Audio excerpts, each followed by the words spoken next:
It is my pleasure to introduce our keynote speaker this morning. I want to say very few words because he has to say the words that we want to hear. But Sergio has been a fantastic collaborator with our WOSC project. First, I must say, in 2017, he invited us, all the WOSC conference, to La Sapienza in Rome. And we had our 3 days with Sergio. I could tell you a long story, but I'm not going to continue giving long story.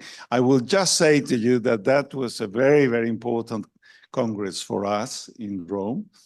And Sergio, his own background is in informatics and psychology. And most significantly, his contribution in Italy has been the viable systems approach. So with that, I think I will not continue and pass to you. I will say thanks to all the community of WOSC, Raul, Igor, and all the others. And in particular, Zoraida, that is a friend. This is a friend of mine and my wife. And I'm very happy to stay here and have occasion to present some reflections on a theme that is very important for me. That is the end of era of labor, the end of era of work. And a new perspective of the distribution of the richness. I want to present this reflection based on 2 pillars. The first one is technological changing. And this is a pillar that all of us know. Probably is interesting that I remember that in the era that we are living, in these 50 years, probably we have the innovation change that have given to the human in the last 10,000 years, the same proportion. In this year, we have the same evolution. And this is really important. Because it's really important, because this pillar is really important, because this pillar works with another pillar that is not so evident as the evolution of technology. It's another pillar that regards the social evolution, regards the ability that we have to solve problems. For this reason, we must pay attention to this picture. Because in this picture, on the left hand, we have the evolution in the first curve of the science. And probably we understand that it's an exponential curve that describes the innovation. But the innovation, when the innovation could be transformed in technology, we have a gap. We have another curve that is an exponential curve, but is growing more or less than the first. And we have the third curve, that is the curve of techniques, of the products, of the things that we use normally during our life.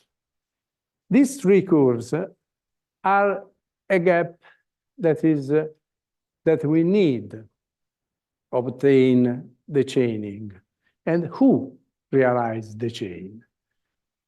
If we pay attention to the color, we have 4 colors.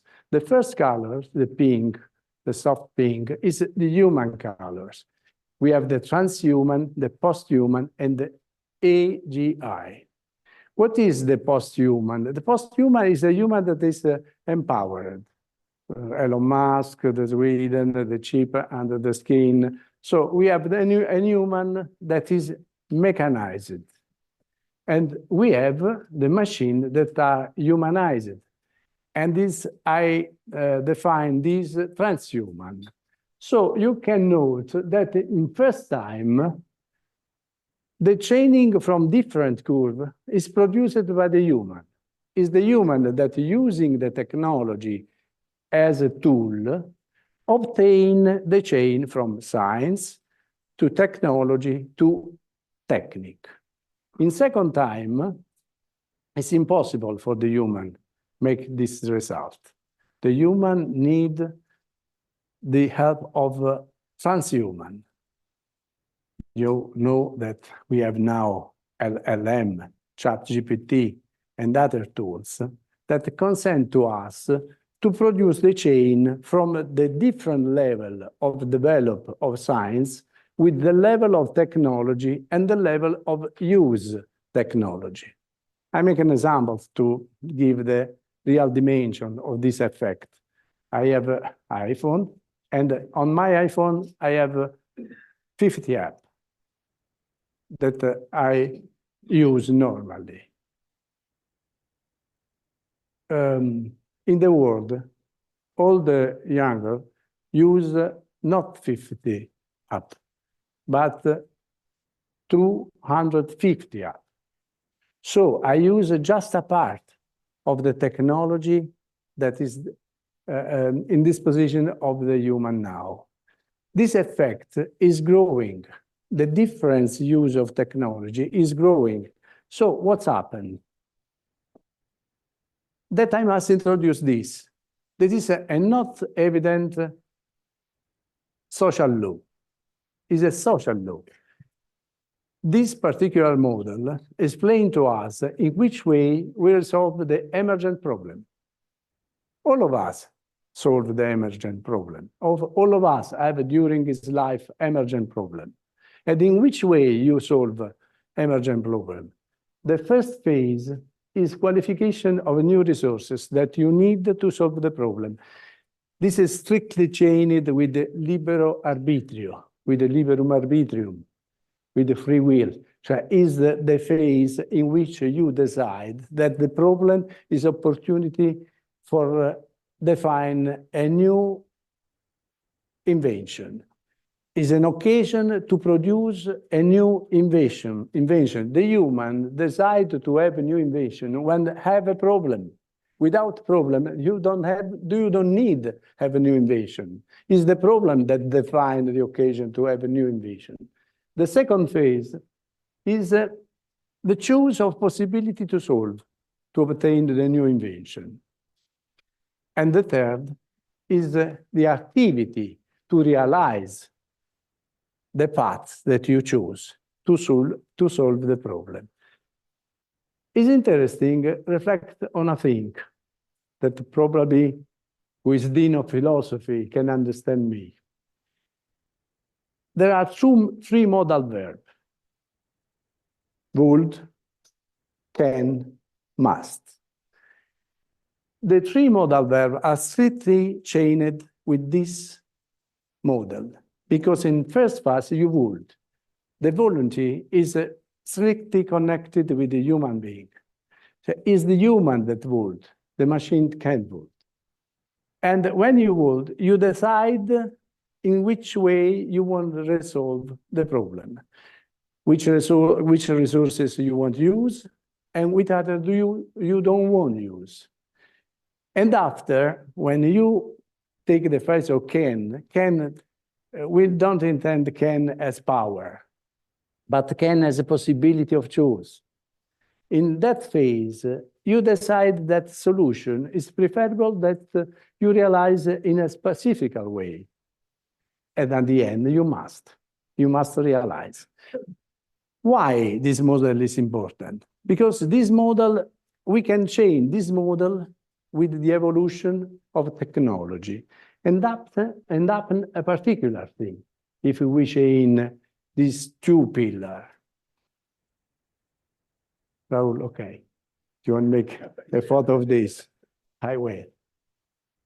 So you have the connection of these two pillars and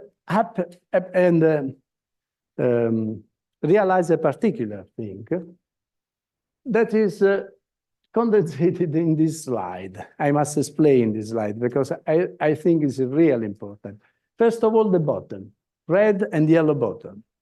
These two buttons define the activity produced from human and from transhuman.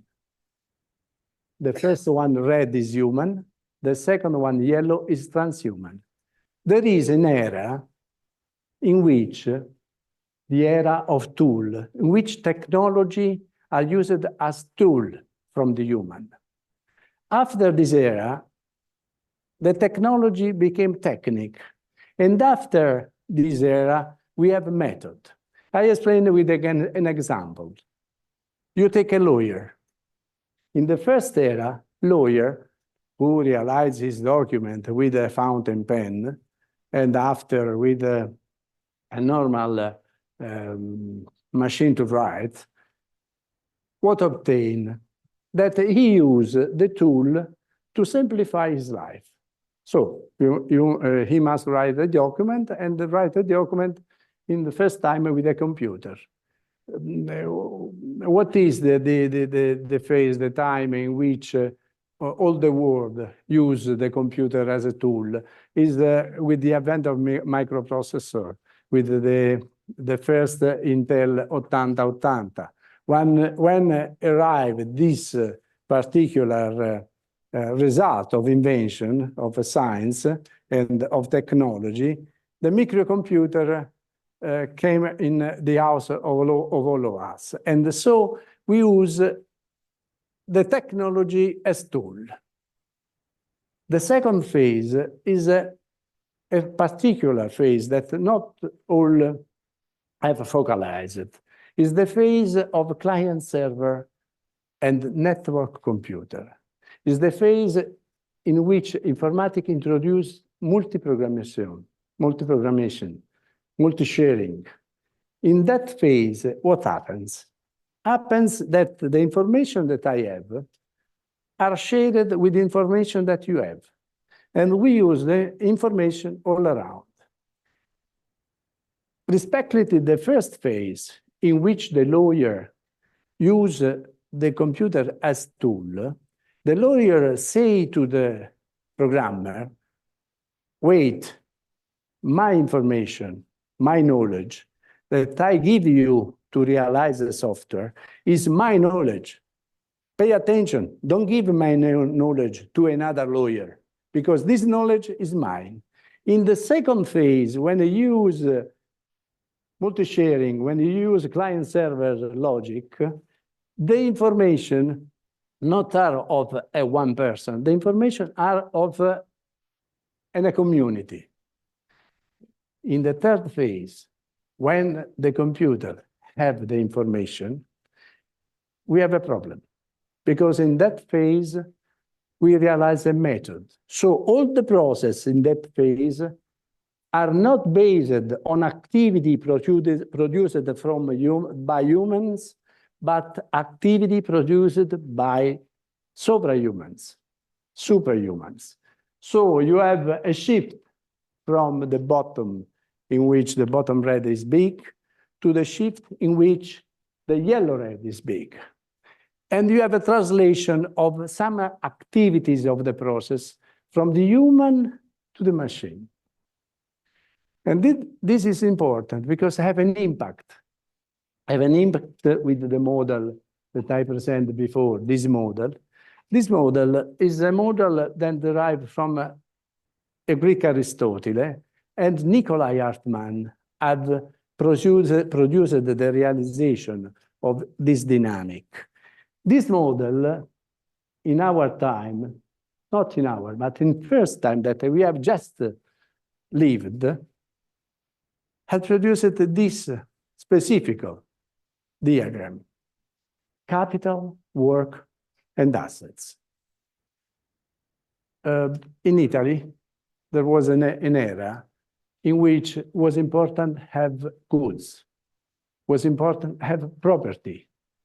The value are strictly chained with the things. You have value if you have property of some things. If you don't have nothing, you have no property. And this is the era in which the technology use informatics as tool. I have my computer. With my computer, I produce my document.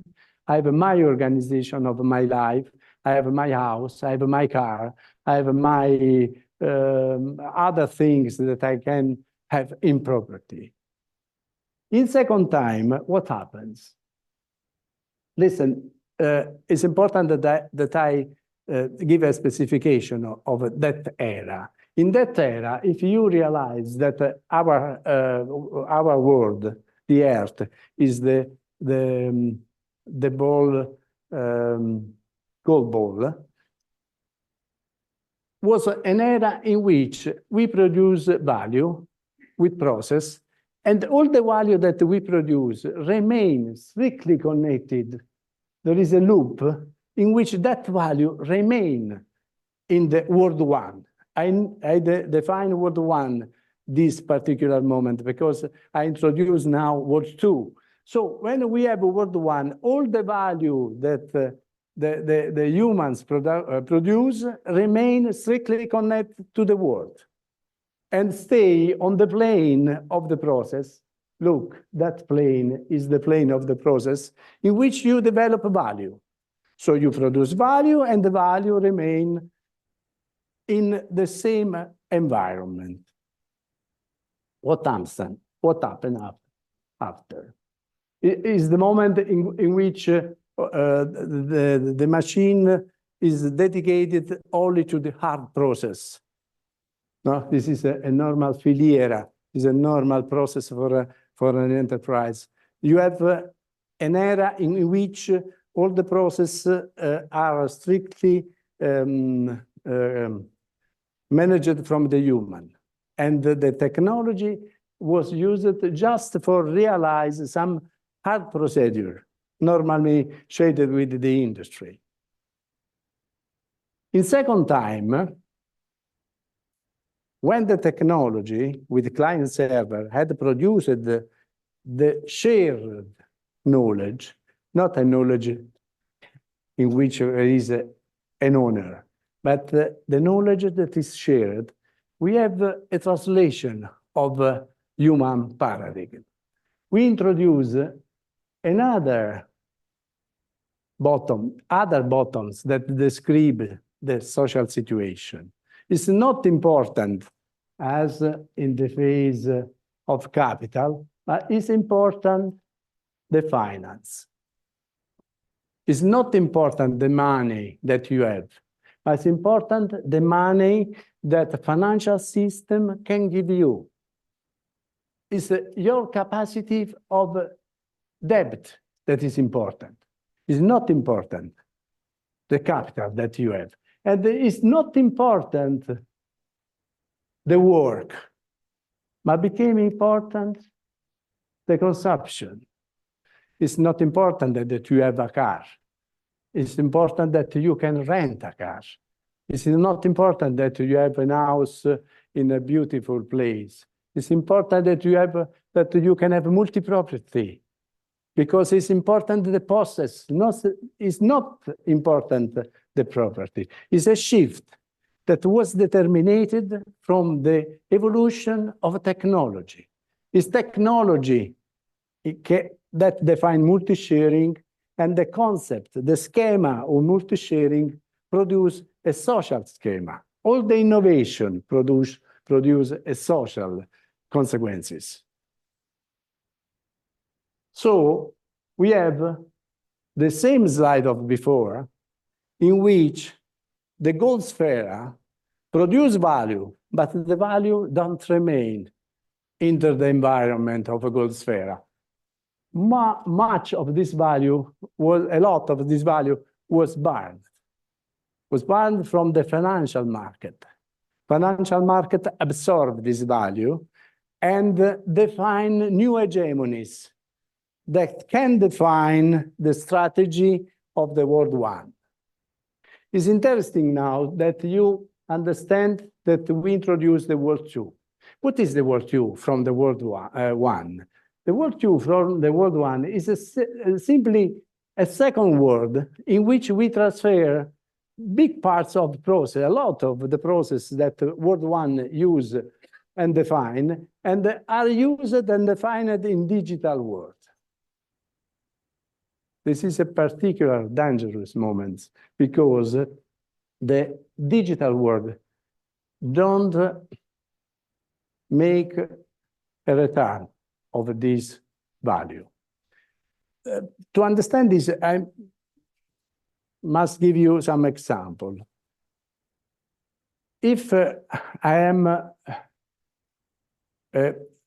lawyer that in his life, he reflects on the problem of justice and produce some knowledge. I tell you that in first phase, this lawyer with software has obtained a software that help him to use that knowledge. In second moment, he produced a software that help him and help also the other. In the third phase, it's a software that is chained with the ministerial process and give to the lawyer information on the document that he produced. We have an inversion of priority. When you have inversion of priority, you have that the knowledge remain strictly connected to the world of digital. But the property of this knowledge, who have the property of this knowledge? If I transfer along civilization the art of produce an artifact, this particular furniture is a result of knowledge that ebonists have in his life. When an ebonist call a softwareist and say to him, I give you my knowledge, and you can produce a machine that realize this furniture. The knowledge that I transfer is a property of the ebonist that take 2,000 euros to transfer the knowledge, or is a knowledge that is property of a collectivity. And he transfer this knowledge to the machine, to the World 2, and World 2 take it and produce value and contain the value in the World 2 and don't re-give the value to the World 1. Another example. You are the mayor of Rome, I'm OpenAI, and I call you and say, I want to make some film of Colosseo. And after, I take this film and introduce it in Oculus. And I give Oculus to all the world for 60 cents to have a visit of Colosseo. This visit produces $1 million. And OpenAI pay to Mayor of Rome 300 euros. Okay? The knowledge that stays in Oculus is property of who? OpenAI? It's not necessary produce a taxation of OpenAI because the knowledge is prime material. It's not a question of taxes. The knowledge is the wood that is in this furniture. It's the same. The Colosseo is a concretion of civilization. All of us are properties. And when you transfer this in OpenAI, you transfer this knowledge. And when he sells in Oculus the visit of Colosseo, he must pay a share of that value to the collectivity.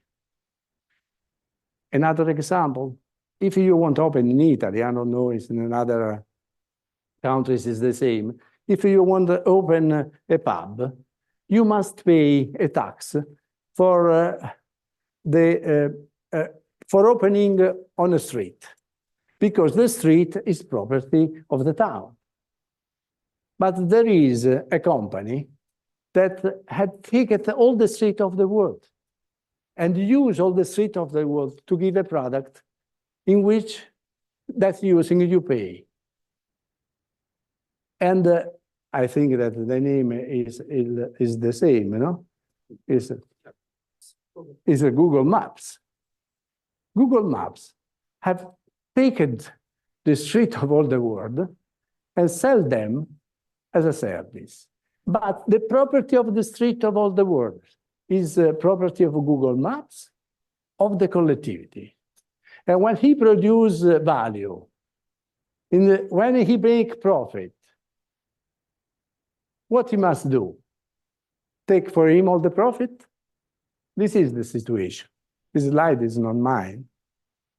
In next future, in 2025, only 50 enterprises have the value, have the 50% of the value product of all over the world.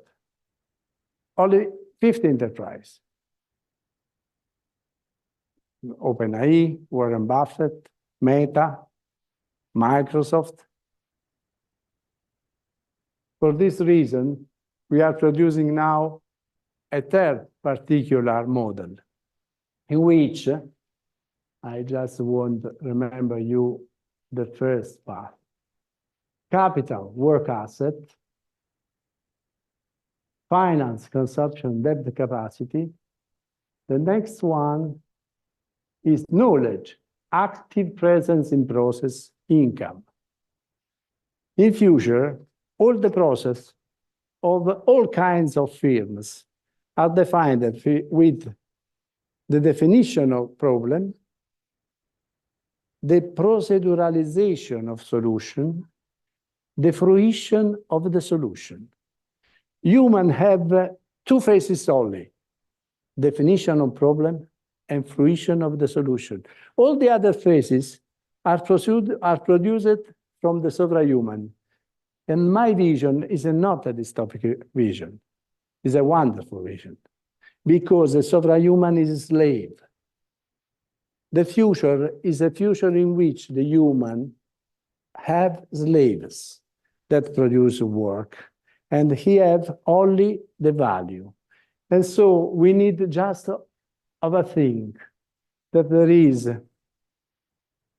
a chain from World 2 and World 1, in which we have the restitution of the value that we produce. I have realized this concept into books that are here, but I am happy if I can transform my presentation in a conversation, and I hope that you have a question about this. Thank you. Thank you very much for a very interesting introduction to the concept of the second world and the transformation of value, let's say, from the second world to the first. Restitution, you said.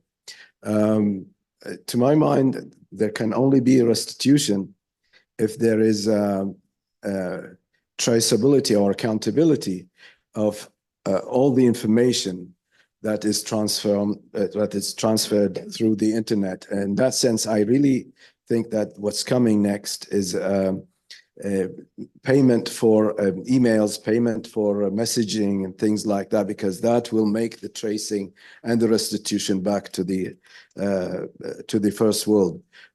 Otherwise, what we will have now, or the trend that's taking us now, is that marketing becomes everything. Producing an idea is getting smaller and smaller, and producing but marketing is picking all the value of any product. Do you agree there? I think that I can give an answer to the question that you posed that is interesting with an example. The example is Amazon. No? Amazon, all of us know Amazon, but what we have before Amazon? Before Amazon, we have the firm that have a specific, I don't have the term for a specific, yes, store, but immobile. So the firms before Amazon have a building in which they develop the store. have the employed, have the furniture, have a stock of goods that we use to produce his activity. Arrive Amazon, and Amazon have a virtual store. Very well, a site in which you have the store that you can visit. But in which way you visit the store? You visit the store using your computer, using our chain with the sorry, network. Because I'm thinking and I want to explain in English, so I make. When you use Amazon, you use a property that have you. So the energy is yours, the computer is yours, the knowledge and the ability to use is a product that you had realized with the school. So all these costs are costs that have you. And why Amazon don't give to you share of its profit? It's not a problem of tax. If we have a click tax, so with a blockchain, you understand in the specific country how many clicks you have on Amazon, you can determine the richness that you must transfer to the community. Amazon can have the legal side of his activity in Liechtenstein, but it's not important. It's sufficient that you have the number of clicks that in a specific country the people make on Amazon. And you give a share, a little share, an infinitesimal share of profit to that collectivity. And you have solved all the problem. In this way, you can solve all the other problems because the digital, the World tool, can have memory of all the transactions. With the blockchain, he can remember all the transactions and he can attribute of all of us the participation, the active presence in process. So he can read the active presence in process of all of us and return the richness to the collectivity. This is the future. It's not the future of work. It's impossible to have full employment in the future. You can have the active participation to the process and have back the richness that the process produced using the slaves, and this richness arrives on collectivity to the human being. Please. Sorry. There must be some trouble. Yeah. Just take one very simple question that you triggered. You have presented World 1, World 2. Is there a World 3? But let me just add one point, because World 2 looks very much connected to marketing transactions, the processes that are happening in all the digital world. But what is now happening in terms of interactions, communications, and creating things that are in the cloud, and therefore producing the World 3, what I am trying to understand, which in a way is not only connected to the marketing aspect, but is connected to the building up of a new world. If we have an evolution of this reflection, you arrive at a conclusion. The difference important from the development of these tendencies is the difference, the real difference that a human have with the supra-human. And this only one is consciousness. Is only this the difference. The human can have the libero arbitrio, can have the free will, can have the possibility of choice. The machine don't have this, don't have this possibility. The machine requests an input to do something. to introduce his capacity in a process. So the world tree is possible, but it's a world in which the human have the strategy of the production of value and define this production using anthropomorphic robots, algorithms, and the platforms.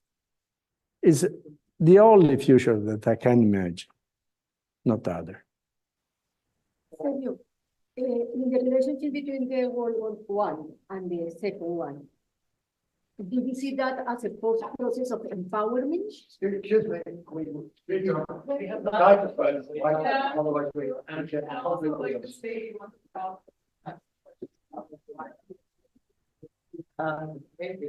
So then follow. The relationship between the first and the second, it is empowerment process.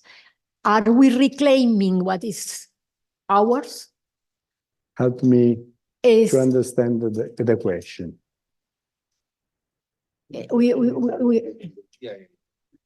Possiamo dire che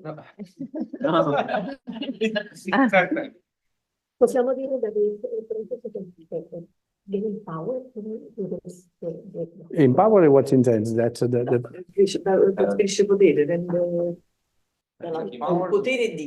it's not a question of power. It's a question of property of the process. Who govern the process? Who govern the process? If today we can have an example for the banking. In the first time, the banking was an organization of humans, different humans that interact with other humans and produce the value in a financial market. Now use an app. What happens using the app? That you are strictly connected to the rules that the app give you.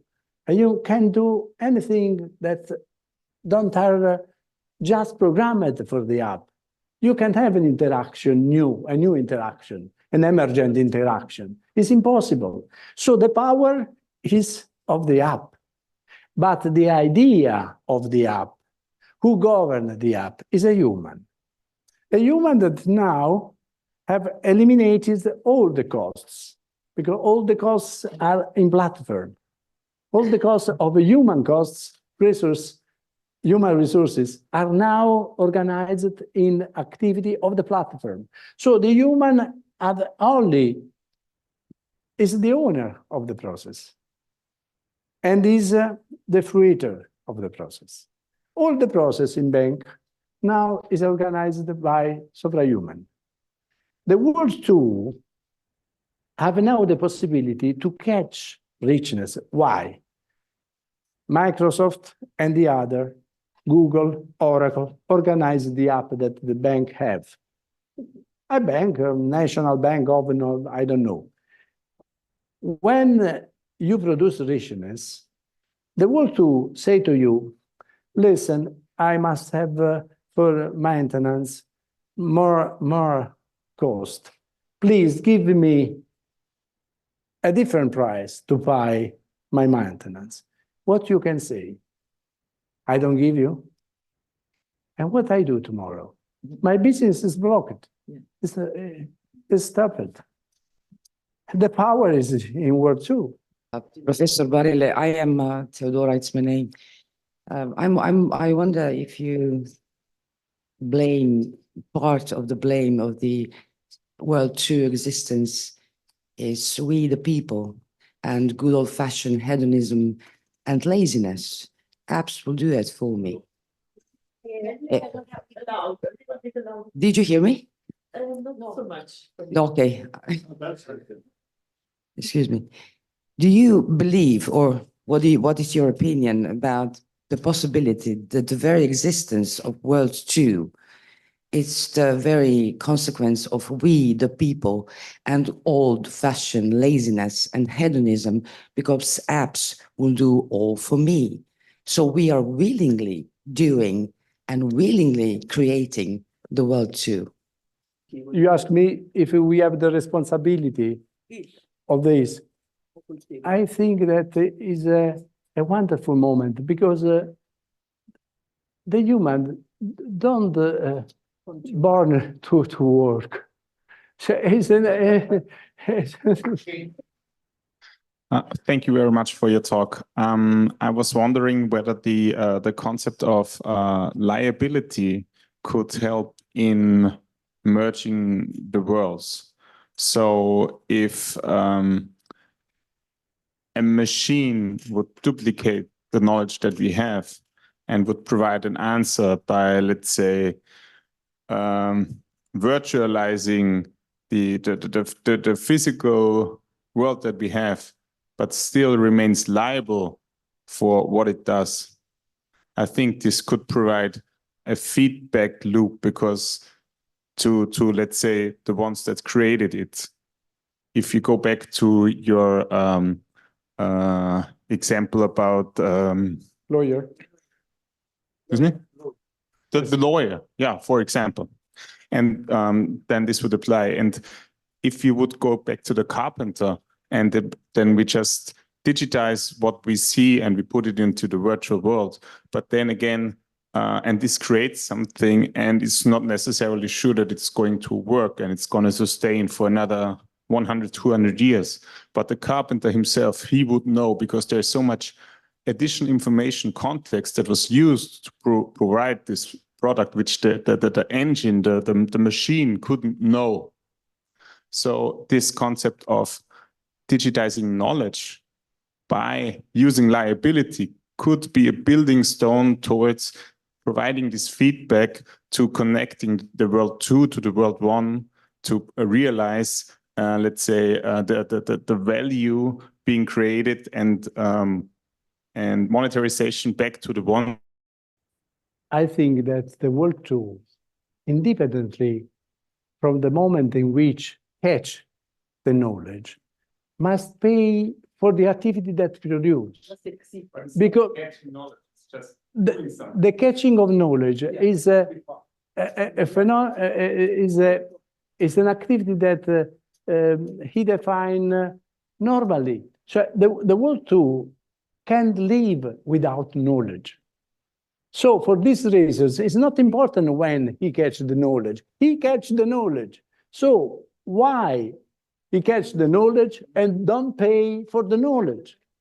It's a strange thing. It's impossible that all over the world, no one think this. World 2, take the knowledge.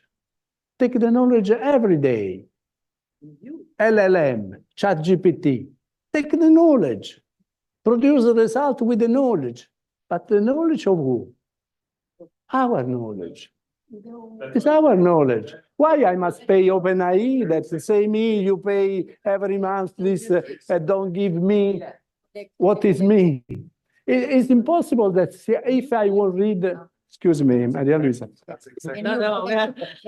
Un momento. It's impossible.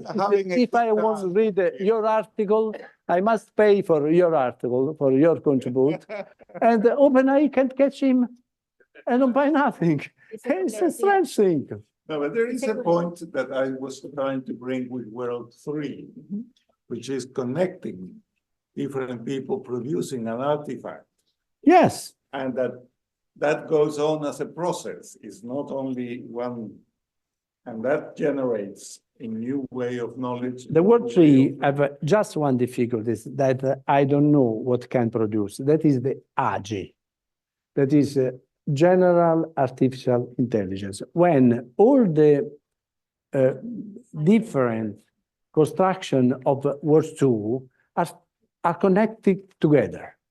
At that point, it's possible that the World 2 produce in autonomy new process that he want to apply to produce value. I don't know this, but I'm sure that the problem of consciousness is the Dirichlet problem. Is there that you can understand if the AGI, because in films and in fantascienza, in fiction, you have the occasion in which AGI define a new world, the World 3. But I'm not sure of this. I'm sure that only the human have conscience. and have liberal arbitrio to decide to make this or this other. An important thing of philosophy we must have that the world is a constructivistic world, not a relativistic world, not in the way of Einstein that produce different world for all of us. We produce a world in the context. Now, with this conversation, yes, Maturana, Varela, von Glasersfeld, and first of all, Vico, Giambattista Vico. If the world is a constructivistic world, we produce a new world every time. During this conversation, we are producing a new world. It was absolutely brilliant. I took some notes, so if you don't mind. You're talking really about the, I guess, the destruction of slavery, the way we see it in the world. And if you redistribute the income, let's say, to all the levels of every, even the smallest part of participation, as you talked about, and you redistribute the knowledge as well, and you redistribute the participation, it will change the participation. The general level of, well, evolution, let's say, of humanity would rise, because it would force everyone, right, to operate at a higher level. That would still cascade of wherever you are in the chain, right? If you are, let's say, professor with X amount of resources, you would be forced, because everyone around you got more knowledge, to get even more, right?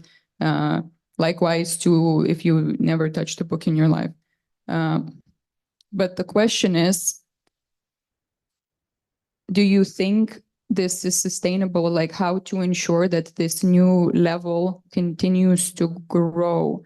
Because we are where we are because we've already repeated this process in one way or another. So what stops eventually from people arriving at the same conclusion of not taking the knowledge and the money and everything they're given, not knowing or not wanting to know how to use it, which then takes us back to the top 1% or X% ruling the world, taking all the resources back? That's my question. I can give you an answer, make other examples. Mm-hmm. Participation. A child that is playing with FIFA. Video games. FIFA is a video game that we have in Italy that for the player of football. So if a child play with a video game, he produces value because he participates to an active presence in process. If I stay in an hospital, I produce value because without my presence there, the process of produce the service, the wealth service, don't exist. So the new concept is if I am in a process, I have right to have a share of profit. And the profit is produced from the slaves, the new kind of slaves. All the civilization is based on slaves. And we have now the opportunity to have slaves, then don't make an equation. Thank you very much for all of that. I'm reminded from your talk of the quote by Thomas Sass, in the jungle it's eat or be eaten, in the human world it's define or be defined, and our conceptions seem to be taking us in a certain direction. I'm interested in how flexible the second worlds, any other worlds you see as being. The notion of value has at least two. There's human value, there's monetary value. Monetary value can only be created by restricting access to an asset, and these things very easily become conflated. Money, again, is a slightly tricky concept, although very well reinforced by law and additional sources. So it can be seen as a kind of a call on other people's labour or the products of their labour, possibly in defending a landed estate several hundred years ago against the people who had it. before, and I'm curious as to how stuck you see us as being. I mean, clearly the notion of money, brilliant idea up to a point, the notion of ownership, but my ownership of my toothbrush rather than the ownership of a landed estate or a pile of money notionally in a bank account. So many of these things are reified by the collective embedded conceptualization of them, that things become very very hard to change. And I'm curious about how safe, wise, or possible it is going to be to modify the boundaries here in a way which doesn't bring us all back to, I don't know, the Stone Age or whatever, or whether we are on an absolute trajectory of which there is either one very utopian or one very dystopian outcome, or whether there's a variety of scenarios in which we might muddle through for another 1,000 years or so. First of all, thanks. Second one, I hope in future that I can speak in English as you. Third, wait. Third, you lost me many phrases before. For this, explain me the question. Well, good morning.